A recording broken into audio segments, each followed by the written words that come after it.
Bonjour à tous chers otaku, c'est Otanim. J'espère que vous allez bien, pour ma part ça va, et la vidéo d'aujourd'hui sera 3 choses à savoir sur Fairy Tail. N'hésite pas à t'abonner à ma chaîne si tu aimes le contenu, et si tu t'abonnes, n'oublie pas la cloche pour être actif et ne manquer aucune de mes vidéos. Ah et oui, fais attention, si tu n'as pas fini Fairy Tail, la vidéo peut comporter des spoils.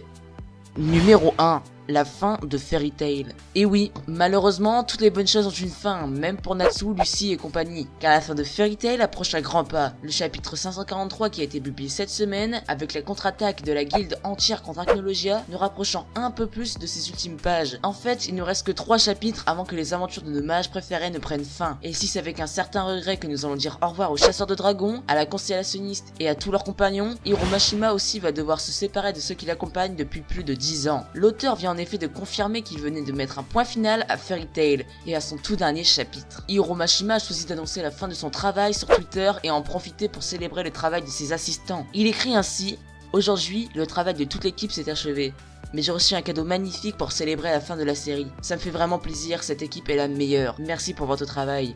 Et voilà, c'est donc bel et bien terminé pour Natsu, Lucy, Happy et le reste de Fairy Tail. Ce message nous rend tous autant plus nostalgiques que le cadeau reçu par Hiromashima et une petite plaque de verre sur laquelle on retrouve nos 3 héros préférés. Enfin, tout n'est pas tout à fait terminé puisqu'il nous reste Fairy Tail, Dragon Cry, le film qui est récemment sorti sur les écrans japonais.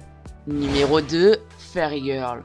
Qui a dit qu'on avait forcément besoin de Natsu pour partir à l'aventure? Après Fairy Tail, Blue Mistral et avant l'arrivée de Fairy Tail Plus, voici Fairy Girl. Scénarisé par Hiromashima mais dessiné par Boku. Ce spin-off en 4 volumes 100% féminin nous entraîne dans les aventures de Lucy, Erza, Wendy et Jubia et nous propulse quelques mois en arrière. Alors que la fête célébrant la fin du grand tournoi de la magie bat à son plein, notre 4 fées s'éclipsent afin de visiter en toute tranquillité la ville de Crocus. Enfin, en toute tranquillité, c'est vite dit, parce qu'il s'agit quand même de Fairy Tail et le mot tranquillité ne fait pas franchement partie du vocabulaire de la guilde. Bon, on va pas se mentir, l'histoire elle-même n'est pas hyper intéressante. Mais ce qui fait surtout défaut à ce premier tome Fairy Girl, c'est cette énergie débridée et cet humour délirant qui font partie de l'ADN de la série. Non pas que nos héroïnes ne soient pas drôles, mais force de constater qu'elles sont plutôt en petite forme. Et c'est bien dommage parce que rien que le trio Lucy, Erza, Jubia a tellement de potentiel. Du côté des méchants, on regrette aussi que ceux-ci manquent de charisme. Certes, c'est une intrigue qui se resserre sur un seul tome, difficile de faire aussi charismatique que Jelal ou encore Kazuma. Mais il faut aussi préciser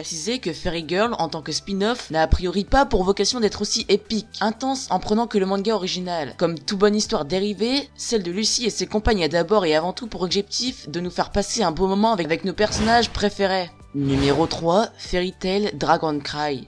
Un film est sorti il y a quelques temps nommé Fairy Tail Dragon Cry. Je n'ai pas grand chose à dire sur le film car je n'ai pas encore vu, mais je vais vous dire les 3 choses que je veux dans le film. Pour la première chose, on veut la transformation de dragon de Natsu. En réalité, la transformation de dragon de Natsu, c'est ce qui me donne envie de regarder le film. Pour la deuxième chose, je veux à tout prix des nouvelles armures de Erza. Des armures bien stylées et bien puissantes pour leur faire apprécier le film. Et la dernière chose que j'aimerais voir dans ce film, c'est des informations sur les dragons. Et voilà, c'est la fin de cette vidéo. N'hésite pas à lâcher un gros pouce bleu et à t'abonner et à mettre la cloche. Allez, ciao!